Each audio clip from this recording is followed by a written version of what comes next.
Good afternoon, everyone. I thought we'd go ahead and get started. Sorry, we're running slightly behind today. We had to do some press.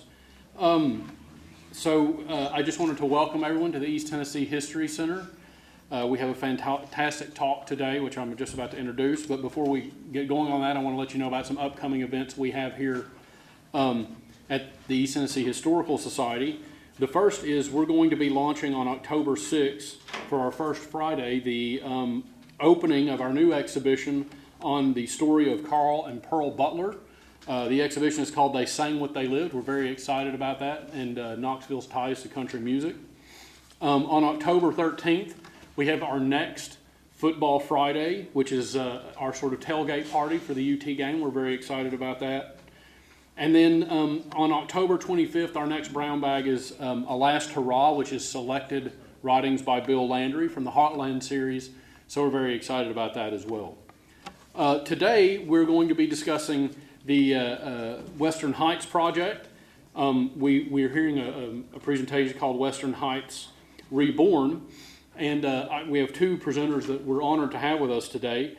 Ben Bentley is the Executive Director and CEO of KCDC, that's Knoxville's Community and Development Corporation. And we also have with us Marissa Mawazin, sorry, I ruined that. Mawazin, Vice President of Policy and Strategic Partnerships for KCDC as well. So without further ado, I'm going to turn over to them. Thank you very much.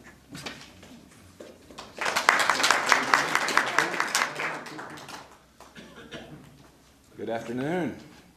How are y'all doing? Great. I'm real interactive. I'm sorry, y'all. So thank you so much to the East Tennessee Historical Society for having us. This is amazing. Like any bit of history that you hear, there's a bunch of different ways to view it. Three that I would emphasize for this particular presentation. Obviously, this is a part of town that I don't think the history's been told all that much, but there are some really interesting anecdotes and stories that are going to come out. I know there's some colorful quotes in the presentation, so on its face, there's some good intrigue with that. But second to that, I always like to think about through lines in history and a place. So Western Heights, Beaumont, what are the historical contexts, the things that happen there that can tie back to some of the things that we're doing right now, maybe in our Transforming Western plan? I think that's really important. And the third piece with community development, I always think that it's important to consider the similarities across place and time. So a lot of the things that we heard from the community when we did a planning process at Western Heights and Beaumont was not that dissimilar from what any of us would want in our communities. I think really honing in on that sort of consensus for we are people, we need certain things, we want things for our community, and we want it to be a better place to live. That's what the history and what we're trying to do now in conjunction with the community is all about. So with that, I'll be quiet for a minute and I'm going to turn it over to Marissa. Thanks. Good afternoon. So I'm excited. I am a history buff, so I'm excited to share the history of Beaumont and Western Heights with you. A lot of this research comes from a project we did with the Knoxville History Project and some that KCDC has done. So this is a conglomeration of that in the history of this area. And you all have in front of you a timeline if you want to follow along. Sometimes we're going to jump around the timeline just as the photos and the stories make more sense. But there might give you a little reference point to work from. So this is a bird's eye view of Knoxville from 1886. And Western Heights and the Beaumont area are way up here on this hill. So Western, as some of you know, if you are history buffs, used to be called Asylum. So on the map, you'll see Asylum that runs up on the side. That's actually the new Western Heights. You see University Avenue, but a wooded area. And it really was an untouched area for Knoxville, simply because of the hills. So when streetcars came to Knoxville, streetcars couldn't get up there very well. You couldn't get water up those hills very well. So it wasn't a settled area in the earlier times. It was largely ignored. Here we're sitting on a corner in 1892 of College Street and University. So we're looking up towards Knoxville College, which by this time's already been founded.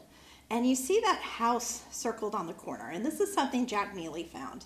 And it has a really cool story with it. So that house on the corner was called Noah's Ark. And it was called that by a famous author, Frances Burnett. And so several of you have probably heard of The Secret Garden and some of those other famous books, but this particular book, the one I knew the best of all, actually she takes time to describe the Beaumont area. And so I'm going to read the quote to you because it is very impactful. But she describes in there some detail that the location offers beautiful views of the mountains, that she and her brother spent much time outside, befriended African American neighbors, hunted for wild grapes, and roamed in the woods to a refuge that she called the Bower. And because of the awkward placement of that house on the hill, she called it Noah's Ark. So when she was searching for these grapes and things in the fields and in the Bowery area, she actually sold those to buy stamps and postage for her earlier works. So she lived there around 18 years old. That's when she started those writings. And so it really did have an impact on her life and on her, we like to think, on her writings and how she looked at things and living in this area. And the other thing, we haven't talked about how the Beaumont name came about yet. So Beaumont really came about, the first time we see it in history, and you have it there on your timeline, is around 1893, maybe 1888. It was actually first in Mechanicsville and then kind of moved outwards. But Leon Gerolman used it when he purchased land. So he purchased all of that land, named it the Beaumont Land Company. And so that's really where we start to see that use of the name. Later on, just shortly after that, in 1898, the U.S. government came calling, and they needed training grounds during the Spanish-American War. And Beaumont, the land as we know as Beaumont, became that training ground for the U.S. Signal Corps. So if you were part of the Spanish-American War in fighting on behalf of the U.S., you most likely trained there. And a lot of those recruits then shipped out to Cuba and the Philippines. Again, still staying mostly a wooded area, very clear area, simply because of the lack of streetcar access and the inability to get water up those hills.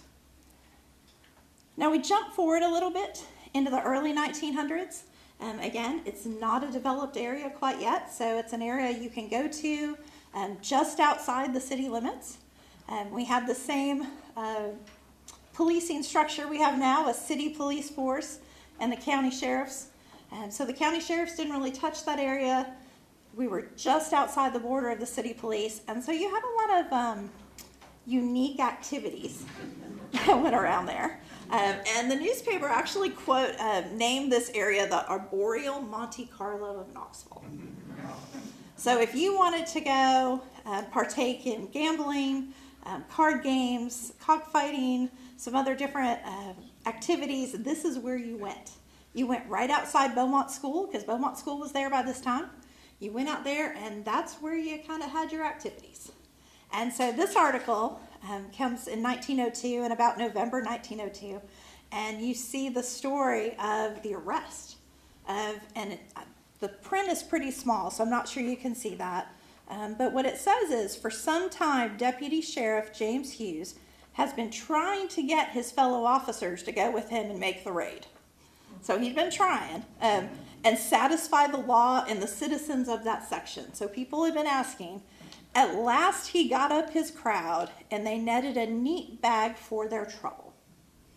The other interesting thing to note, and Ben alluded to earlier, is there are, because we're in a different time, there are different elements in here that would not happen now. But it was interesting to note that they did call out that there was a mixing of race, and that there were both white and black men arrested, and there were both white and black men gambling together in this area. So that's an interesting note that would not typically happen.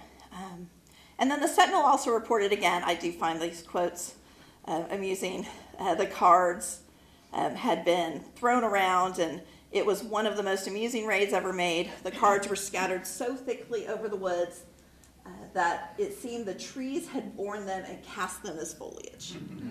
That's a wonderful depiction of what happened there. So housing, so obviously we are with KCDC, and so housing is a component. The first housing developments in the Beaumont area came in about 1906. And it was by a group of developers who named themselves the Real Estate Hustlers. And the Real Estate Hustlers, when you look back at papers during this time, were very prolific. There's quite a few different sales and real estate they're in. And the Real Estate Hustlers were comprised of Dahl, Mirandese, and Brandau. And we actually see streets in Knoxville still named after them in that area. So they did have an impactful, and Brandau is actually still a developer. Actually, Mr. Brandau that was involved in this passed away right before the final sale. But the Beaumont, again, French for beautiful hill, was selected under the name for the development. They had 153 lots. And it was an affair to come out and participate in these auctions. And so during these, they call it a spirited flurry around the sale, and that people trampled the bushes to be able to get to the sale. So the brush heaps were trampled underfoot. Barbed wire on the ground did not deter even the women. Onward they marked, bidding and buying up and down hills, jumping over ravines under fine chestnut trees over 3 centuries old. And then they call out a local citizen, Squire Hatcher, bid $220 and got 2 lots at that price. And, they go on to talk about, not in this article, there was an article that came out a few months later in a second sale they had done in a different part of the community. And they talked about the band that they brought. And it was an all-day party, and the men had their picnic baskets on their arms and were coming from work and were bidding. And what was unique about this area, though, it was flanked by a lot of commercial activity. So we had a lot of makers in the area. You had Brookside Mills that was down the street. You had several marble works. You had a handle factory. There was a sausage factory. And so a lot of this was working families. And this was unique because they even highlight the fact that they weren't real estate developers, and they did have real estate developers at that time, but they were not those that were coming out to buy the lots. They were the working families that were at the auctions. And they also highlighted that there was an inordinate amount of women who bought land in this auction, which was unique for the time. So really neat that we have that. Again, the bottom part, not sure if you all can read that. S.B. Boyd drew the first blood and acquired a valuable lot for $103. As we go through this, too, we start to see a lot of names. Leon Gerolman, of course, owned the land and put it up for sale. We have streets named after Mr. Gerolman. You see the Boyd family name in there. Tillman Keller, if anyone's familiar with Tillman Keller. So we have the land sale that's happened, which really sparked business growth in the area. So if you're not familiar, Tillman Keller founded Kelsan at 1601 Beaumont. So it wasn't called Kelsan, it was called Keller Shopping Center. 1601 Beaumont exists today, and we'll talk about how we want to help bring that business back to where it was. So that'll be a little bit later. But 1601 Beaumont is where Kelsan was founded. It's on Beaumont Avenue. It's currently the supermarket, but it had a long life as a grocery store. It's never stopped being a grocery store since 1939. He sold it to one of his employees, Jesse Wright, who then owned Wright's Supermarket on Middlebrook, which then became Wright's Cafeteria, if y'all remember Wright's Cafeteria. He changed the name in Western Heights because it was very confusing to have 2 stores by that same name. But it's always been a supermarket since it was put in. There's another business at 1818 Beaumont that was also a grocery store. It's changed hands several times, stayed as a grocery store until about 1946. We don't have a lot of information. It kind of was not on the business rolls for a while, became apartments kind of back and forth, so that's another business we plan to also help.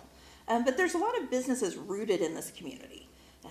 Brookside Mills is going to come up when we talk about the school in a minute, on how they were instrumental in the school. The marble works slowly started to move out. So as we start to see companies move out of this area is where we start to see that disinvestment happen and what we're trying to address today.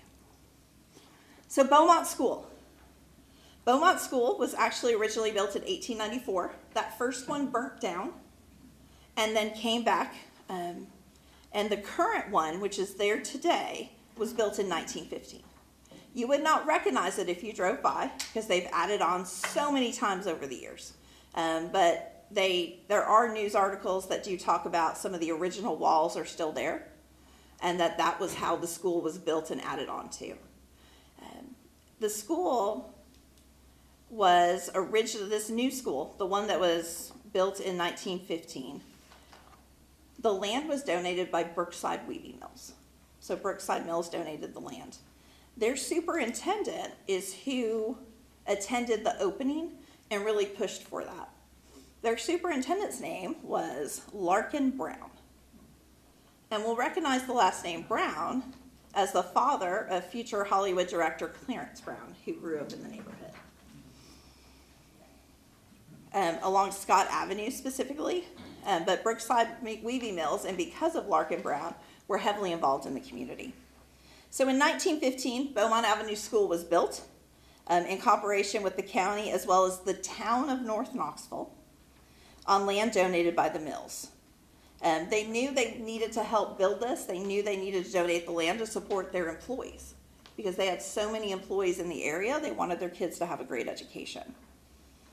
It was described as miraculous around completion, much larger enrollment than expected. They drew children even from outside the neighborhood, which even continues today as the magnet school for the county.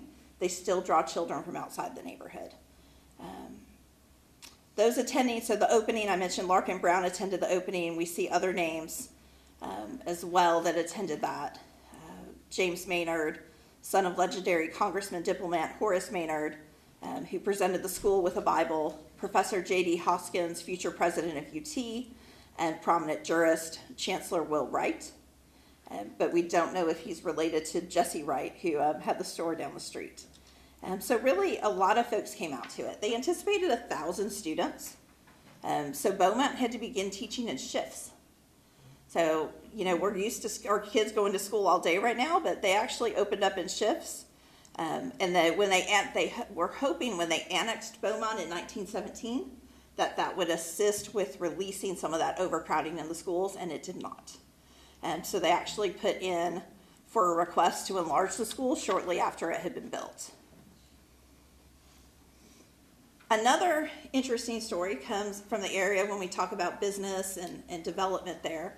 In 1903, the Knoxville Iron Foundry moved. It moved from Mechanicsville to Tennessee Avenue, which sits squarely between Beaumont and Lonsdale. And they did that to escape city taxes. So when the city annexed that land shortly thereafter, a few years later, they went ahead and stayed where they were. And so they stay today as CMC Steel Mill, which is the only steel mill in the state of Tennessee. Ivan Raichev began working as a consultant during World War II, and he purchased the company there later and moved here as part of it. He was Bulgarian, a Bulgarian industrialist, want to get that right. So when he moved here, he actually moved into an apartment. There is a house just outside CMC Mill on Tennessee Avenue. He moved into the second floor of that apartment, and he started a garden area. And he started those gardens to show that industrial areas could be beautified. And if you have not been there, the Raichev House and Gardens are actually open to the public. They are privately managed and owned, but open to the public during certain days. And you can go in and see wonderful examples of what this man did in this area to show that even though you're near a steel mill, you're living there, that you can have this flourishing park area. He planted tens of thousands of plants. He planted trees so he could have an arboretum designation. And this picture is actually from there. So if you can imagine driving down Tennessee Avenue, that this is behind a gated area. Has anyone been to these gardens before? Should I ask maybe a third of the room? Yeah. It was 2 blocks down. It was hard. 2 blocks down from where you lived? Okay. And would you agree that it might be Knoxville's best kept secret in the gardening community? It probably is. Okay. All right, well, hopefully this will help get more folks there and be able to see it. But he did a great service to the neighborhood, giving these green areas for folks to be able to experience and play. There's not many parks left in the neighborhood. So this is one park that is protected. Again, when we talk about the plan later, it's tying into the fact of bringing back parks to the neighborhood that have since disappeared over the years. In 1970, he donated the land to the Tennessee Federation of Garden Clubs, so it should continue on in perpetuity. And so now we are going to transition, and we're going to talk a little bit about the history of housing on the site, specifically the KCDC Western Heights housing, and then move into what the plans are going forward. All right, thanks, Marissa. This is the part of the presentation where we pivot from a student of history, a great presenter, a public servant, to me. So we'll see how this goes. It is an interesting history, though, focused on the housing. there were three large projects really that were built around the same time period in Knoxville. These were all under the Housing Act of 1937. So when people say the Housing Act, most of the terminology y'all know from affordable housing, Section 8, Section 9, public housing, is all related to this original act. And the three properties that were built, Western Heights is the one we're talking about, but I think it's good context to know College Homes and then Austin Homes were also built in a very similar time period. Western Heights is given credit as being the first one that was initiated, but they were all in that 1938 to 41, 42 range there. You can see here it's pretty interesting. Western Heights was originally just that area down Western Avenue that had some hills. Like there was a commercial district right there. But then when the housing complex came and was built around 1938, 39, they adopted that title of Western Heights. And that's probably what most of y'all know in that area right now, is that's the big subsidized housing. Is that right? Y'all know where I'm talking about? You with me? Yeah, head shaking. That's a good deal. There were 244 units originally built at the site, and then later on, 1953, another 400 plus units. So very recently, and this is maybe just interesting to me, but within the last 10 or 15 years, those roughly, there were roughly 220 or so units that were torn down. While that was done in a very different housing market at the time, it's really laid a lot of the groundwork for us to be able to do the Transforming Western plan that we're about to get into. So you can see squalor to decency is one of probably the way we would not frame our stuff right now. Those are not talking points, but it laid the groundwork for what HUD messaged their public housing to be for a very long time, which was decent, safe, and sanitary. We sometimes still hear some of that terminology. I think that quote down there is very interesting. It's once again another way that we would not frame it, but they will live in clean, safe, comfortable homes where they can take baths when they need them. That's funny historically. We're still aspiring to meet that standard today. It's a little bit sad in that context, but if you look back in the last 80 years, we've obviously made a lot of progress. Many of the folks that moved into these homes were working class people that really were living in the equivalent of, whatever you want to call them, tent cities, shanty towns, favelas. There's different terms around the world for it. So a town within a city, and you can see a little bit more about the specifics of the site that was there. I think it's interesting, and this is where some of the through lines from the original Western Heights site to what we're doing now really come through. They mentioned specifically an adult education school. They mentioned a teen club, which I know we're going to get into a partnership with the Boys and Girls Club in just a minute. They mentioned an on-site library, a splash pad. I didn't even know splash pads were a thing in 1939. Apparently they were. I would have gone, and they'd have been like, get out of here, you're too old. So over the years, though, these things costed a lot to maintain. There was wear and tear, there weren't sufficient funds, and many of the amenities, the things that make a great community, were no longer in place. The other thing that I don't think is specifically called out in the presentation, but it is interesting, this site obviously was built before most of the folks that live there would have had cars. And I have heard this rumor, unconfirmed, that there may have even been a provision in the original leases that car ownership was prohibited because they didn't really feel like that would have been in keeping with the working class background of the people that lived here. I do know for a fact that the street grid there was not designed for cars. It was much more of a walking and a horse and buggy thing.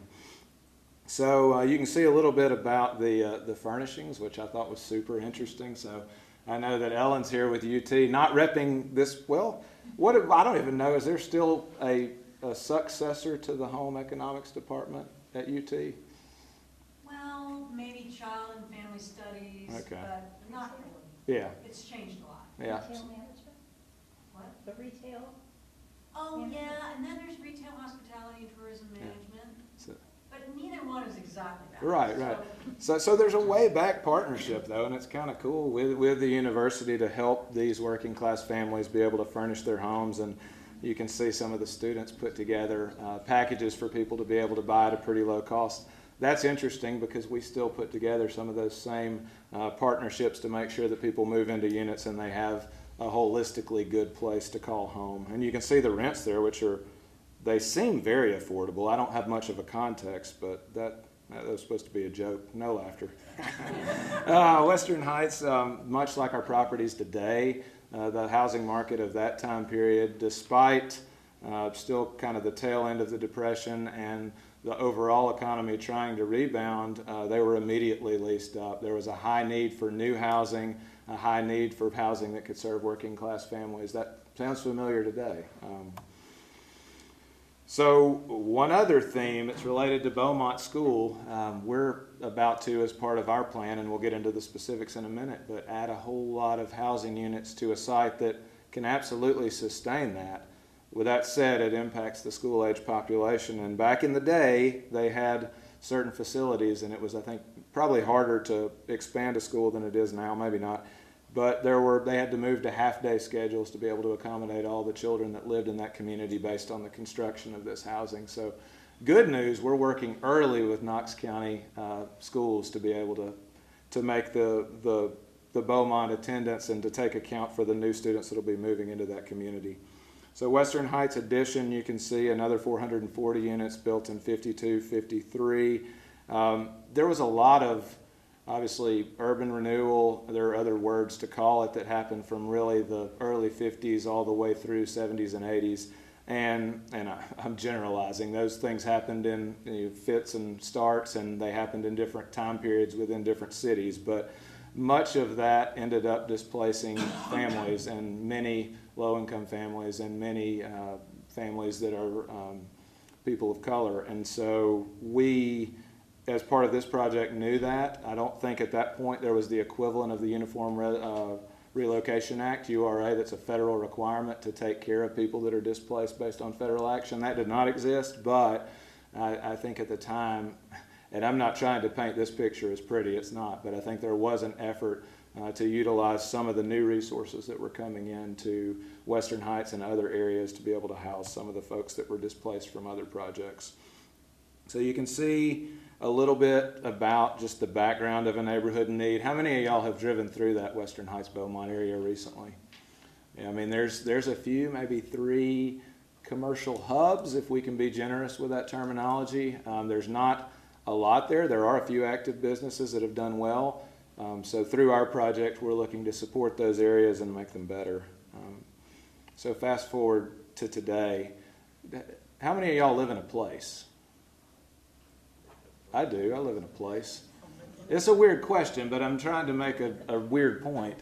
That place matters a whole lot. And I would say that the place that I grew up and the place that I live now really mold and shape me. The community that you're in, the people that you're around, what you can walk to, your neighbors, all of it. It really creates the person that you become. The reason we believe in place-based transformation, like what we're trying to do in conjunction with the community at Western Heights, is because we know children that grow up, and there's been large longitudinal studies over 30-year periods based on American Community Surveys data that shows if you can get kids in communities that have certain assets, their upward mobility, economic upward mobility, ability to thrive is going to be greater than what their parents experience. So that's what we're trying to do at Western Heights and in other places.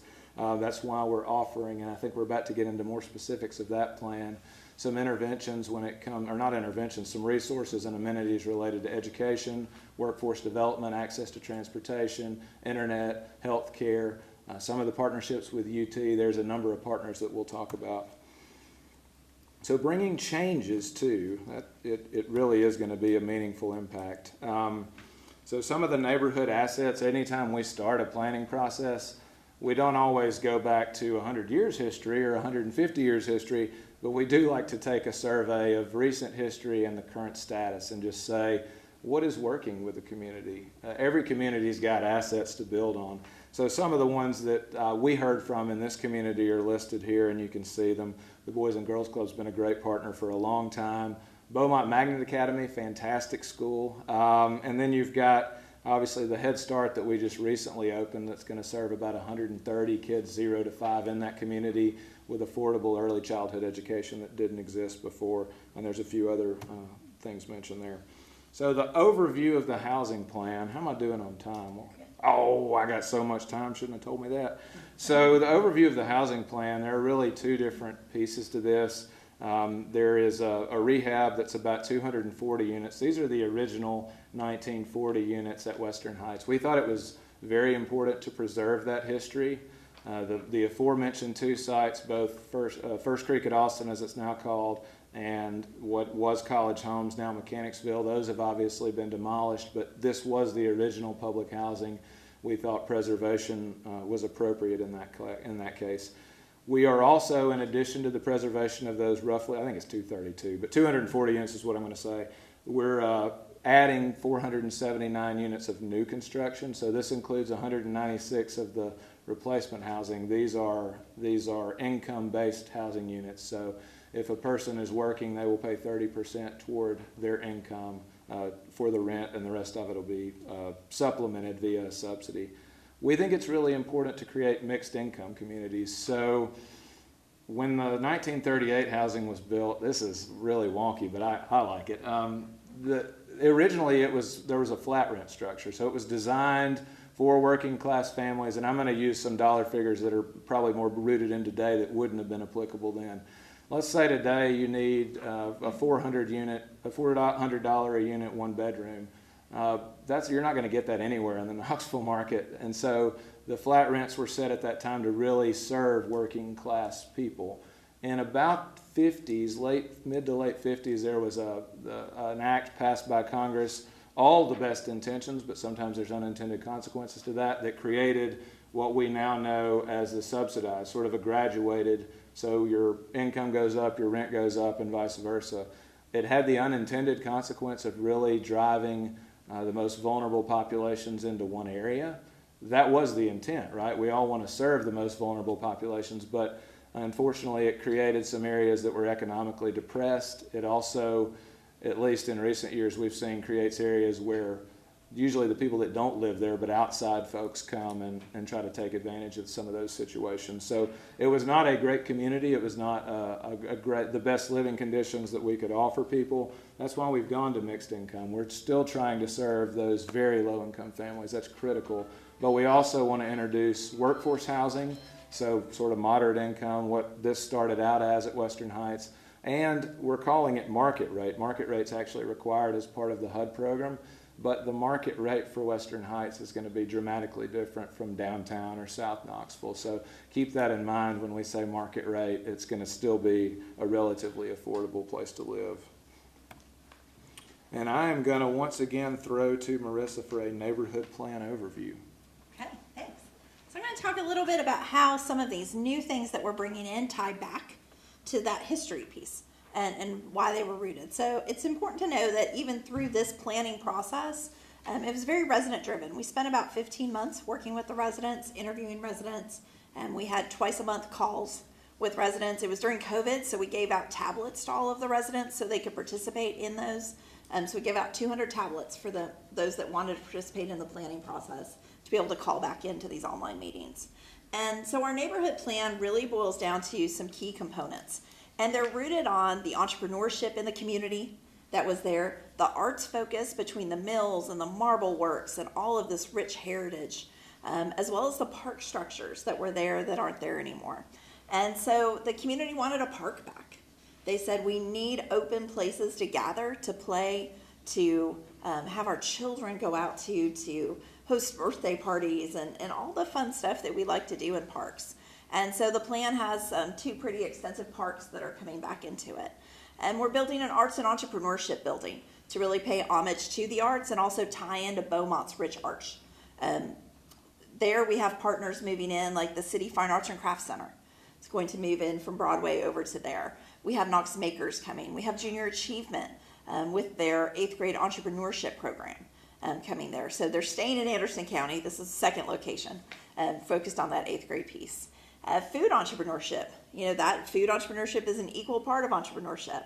We have a lot of refugees that live in this community, and they have wonderful home-based businesses in food and in arts. And so how do we honor that piece, and how do we bring in that food entrepreneurship? So we're partnering with Real Good Kitchen to open their second location to bring food entrepreneurship. It's a ghost kitchen, if you're familiar with that concept.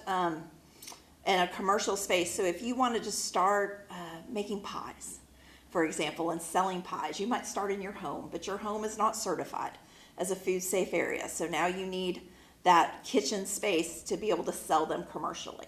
So you can come in and use this kitchen space for a day, a week, a month, a year. You rent it based on that time. Also bringing food to this neighborhood. We're partnering with one of the local hospitals to open a primary care clinic in the neighborhood, so we're excited about that. Boys and Girls Club expansion. There is a Boys and Girls Club there now.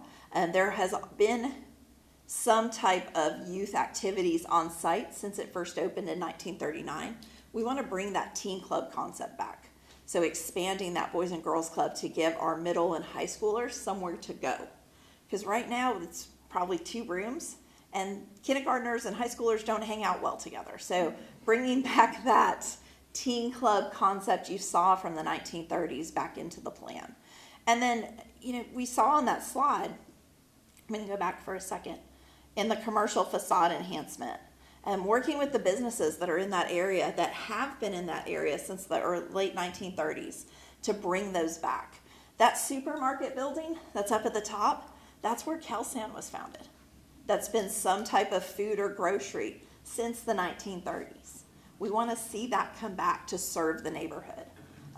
This 1818 Beaumont, I think it's 8, is where the other grocery was that I mentioned. That's been various things and is now just sitting there. How can we bring these commercial centers back and bring the history back in them to serve the neighborhood again?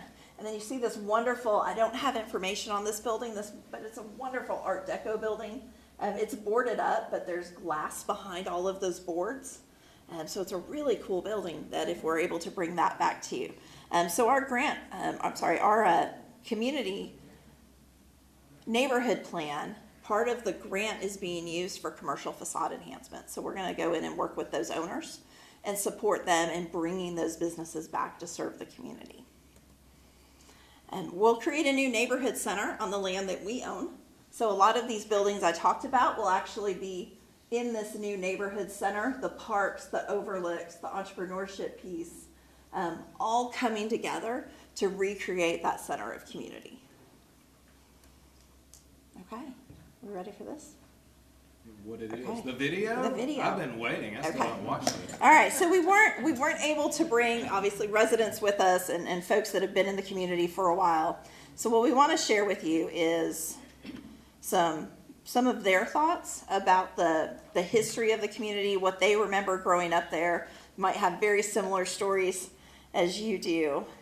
Just my very mother briefly. hadn't gone to visit her cousin in Western Heights and agreed to a blind date with my dad, I wouldn't be here. There's my Well, we're connection. glad you are. I am too.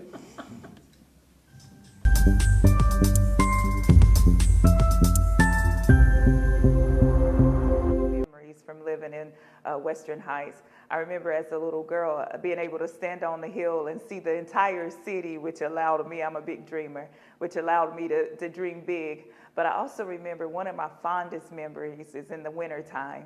And that's when we had real snow. It would snow and the hill would be so steep. It was five siblings that I had. And we would all get in our little sled things and like zoom down the hill and run back up the hill and zoom back down the hill. And just being able to have, as a kid, to have the opportunity to play and grow in that area.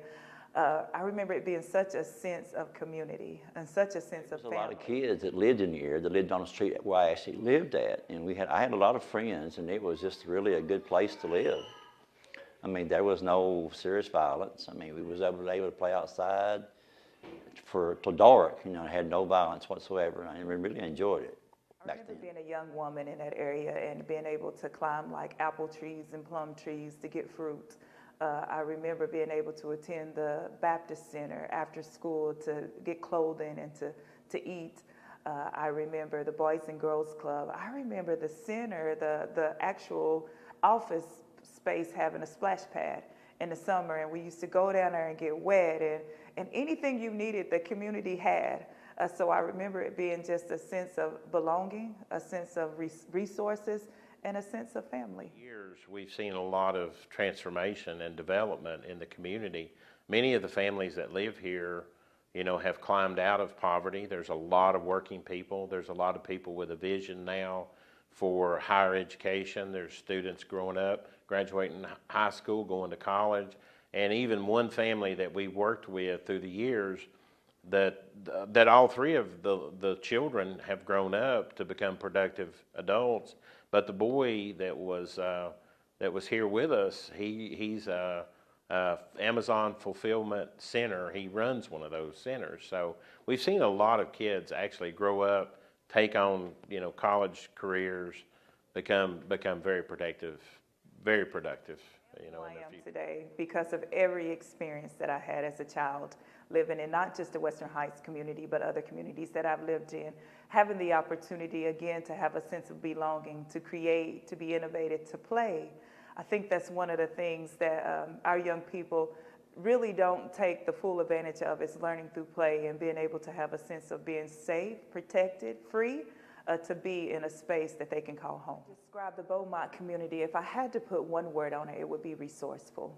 Family, yeah. Because everybody was close. I think everybody was close back then.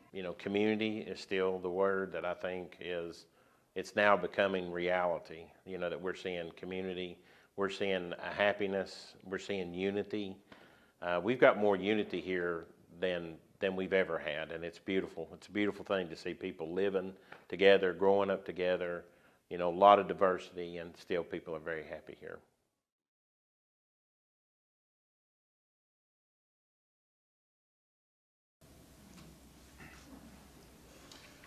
So y'all can see there's a rich history of social fabric and connection going, well, I hope we don't start a new video, going way back at this site.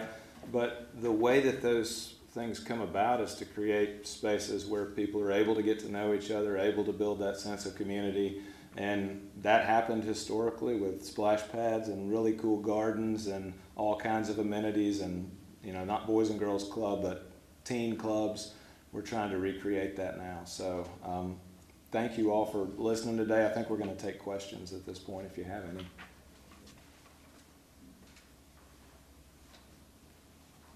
Oh, yeah.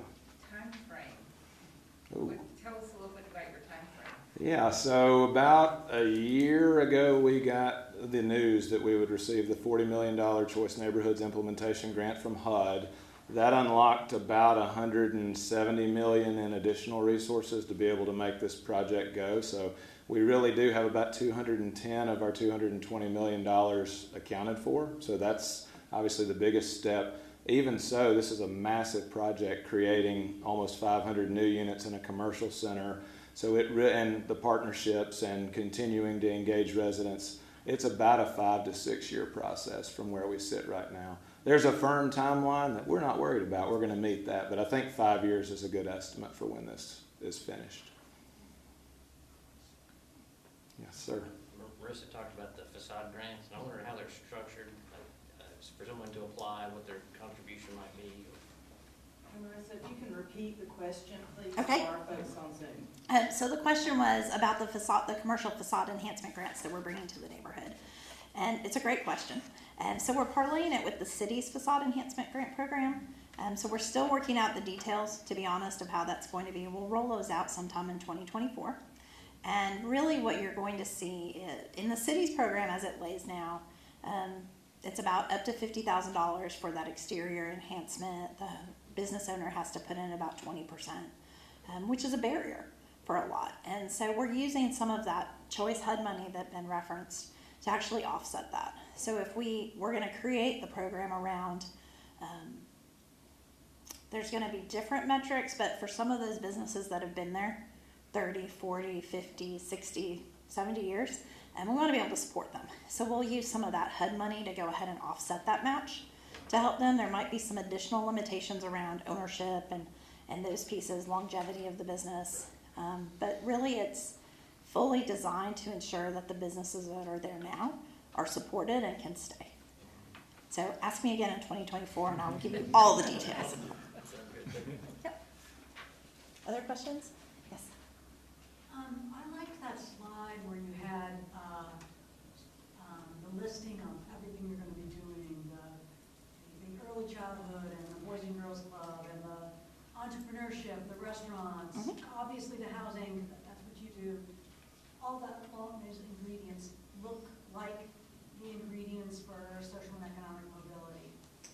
Is there anything missing from that list, or That's fine. You start, and then if we're worried, for sure, but. Are we worried? So the What question keeps you is, are we worried about anything? So we have that long list of partnerships and ideas coming in, and what are we worried about? From a positive side, there are a lot of folks that want to be involved in the community. And so how do we bring all of those folks in that want to be involved, or that residents want to be involved, that we know will help? Because we are limited on space, and we're also limited on funding. It would be very easy. We have enough interest in our nonprofit partners and community partners and businesses that want to move to the area that there just aren't enough funding to build everything for them. So that's probably one of the biggest pieces there. The idea of building the destination park is to bring people into the community. When you revitalize a community, it's to bring that vitality. It's to make this an area that everyone in this room would want to go to, that you all want to shop, that you all want to visit. And we want the same thing for residents, right? We want residents to come out and visit that. So marrying those two things together and ensuring that folks, one, know this community exists. Because that's been what's the hardest part for Beaumont and Western Heights over the years. It's been forgotten. It's not Mechanicsville, it's not Lonsdale. It's right there in the middle, and a lot of people don't know it's there because there weren't those commercial centers. So how do we get it on the map to ensure the vitality that we bring now continues in perpetuity? And this may be a little bit of a Pollyanna answer, but it has to do with mixed income is a concept that's been done in other places. But with that said, there aren't a lot of communities and neighborhoods, or maybe it's in, I don't have the data to back this up, but I think it's true. I think it's becoming less common that people with very different income ranges live in the same place. I think that's a bad thing for all the groups involved. And so there is a little bit of worry, I think, long term that we, or we're aware, would maybe be a better way to say it, to not recreate the last 40 or so years, since these have been extremely low income sites that don't support the amenities, that don't support some of the things we all want out of a community. And we're being very diligent and very careful about how we partner, how we build, the types of design that we utilize to make sure that we're maintaining safety, and we're creating spaces where people naturally get together. I grew up in a small town, and there were some weird things about it, and that wasn't all positive, but I do think, you could look up and down our street and see people of very different economic statuses living in the same neighborhood. I think in cities that's probably been less common historically, and so we're trying to create that neighborhood that has a demographic diversity that really doesn't exist in many places. And we think that's important, but it's not easy. It's not destiny. We have to be smart and thoughtful about our decisions, and we have to learn from best practices in other places. So. Yes, ma'am. How many residents do you anticipate? Well, we're talking about this green area over here, right? So how many on that map there? So if you look at that entire map, how many residents are going to be on this map? Roughly, there's about 730-ish units on that map, and I'm extrapolating, doing quick math here. I think that there's probably about 2.9 residents per unit. I'm using sort of a global average there. So we're looking at 2,000-ish residents. Does that sound way off, Marissa? 1,500. 1,500, 7 times 3. About 3, okay. I went by 2.5. Okay. So yeah, in that range, it's a high number. And one of the things to mention about the schools that we talked about earlier, I think we're projecting just at Beaumont Elementary a net increase of, and you can't say this precisely, but between 200 and 300 new students that would be currently zoned to that area. We are working closely, as I said, with the school system. Beaumont is already at capacity, so there will have to be some solutions that offer expansion or other opportunities for learning. We believe in neighborhood and community schools, so it's important from our perspective to keep it in the neighborhood. Is there a plan for any new city roads in this, or are they just existing city streets? Yeah, so there will be, once again, is there a plan for new city roads and other infrastructure within this plan?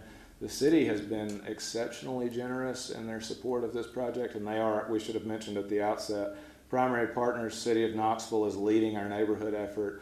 The Community Action Committee, CAC, is leading our people effort. Those two groups know how to do that work better than we do. We are the housing lead in conjunction with some of our developer partners. But yes, any of the white streets that you see on that first map right there are going to be new streets. They're going to have new sidewalks. There will be some greenways involved in this project, particularly connecting to schools and other connectivity assets that already exist in the community. So all of that is really funded and financed by the city of Knoxville. We can build housing. We have the resources and the know-how to do that. But without the additional resources, we're not going to create a great community, a great place to live. So thanks for that question. Yeah.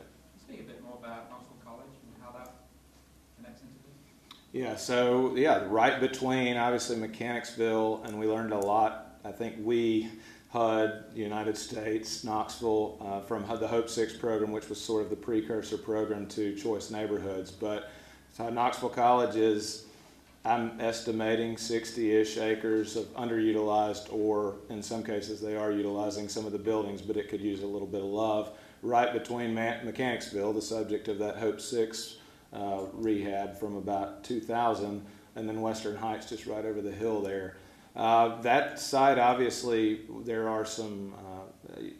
there's a lot of history at it. I think that the community ultimately will be the driver of what happens there. They have, obviously, Knoxville College has a board of trustees, and they are very engaged in the future of that college, and I think they're committed to trying to make it maintain some of its history as an educational institution.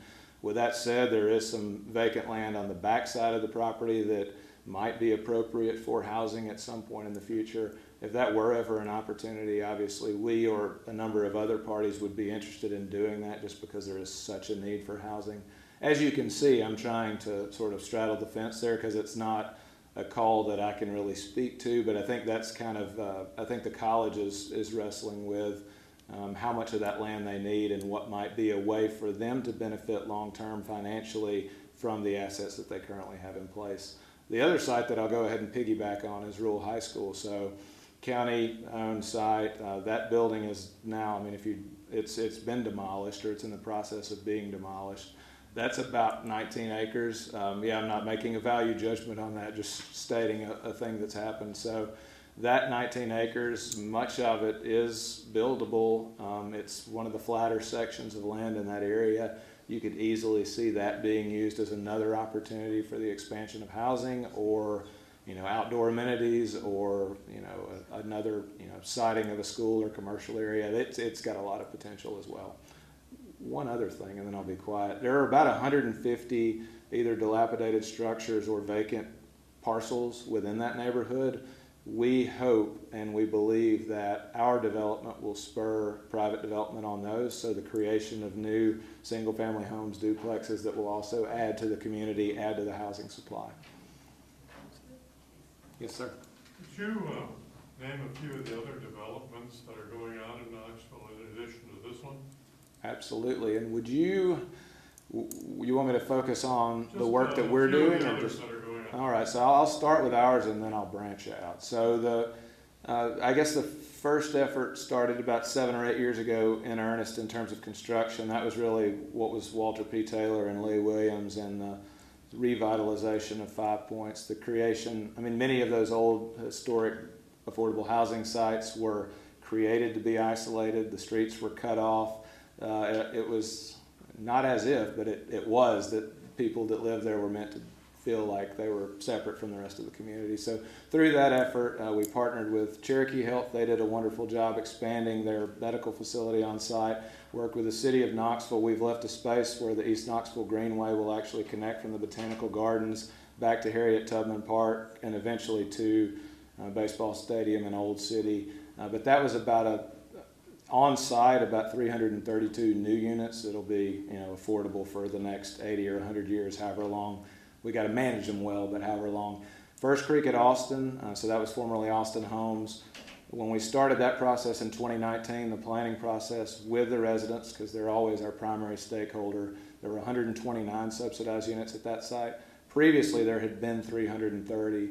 We're coming back with a plan to build about 450 mixed income units. So the 129 or so families that were at the site prior to redevelopment have a right to return to that site. So they have to sign and say, we don't want to live here, or they have that a unit is available for them. We think that's very important. But that is our goal at most of these sites is create connections. That one's right by Green Elementary. It's right by Vine. It's walkable to all the jobs downtown has to offer. So it's a great site. We wanted to add density and give people a dignified place to call home. I also like it when private developers drive by the stuff that we're building publicly and say, hey, that looks nice. Who's doing that? And I can say, well, that's us. That's not, the private sector does great work, but we don't want anyone to know, oh, there's affordable housing. We want it to look great. There's a lot of other housing projects that are going around. Some of it's market rate. The city is really putting an emphasis on trying to create workforce housing within the new development. So some of the stuff in the South Waterfront, some of the stuff around downtown, we're trying to create pockets of affordability. No project is perfect, but build the affordable inventory in the context of other housing projects that are happening. Thanks for that question.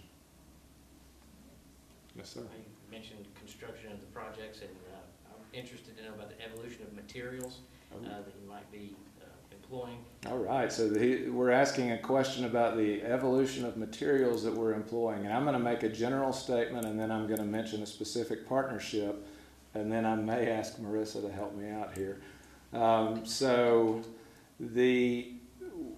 Our projects are going, if we believe we're going to own an asset for the next 80 years, then we have to build with better materials from the beginning.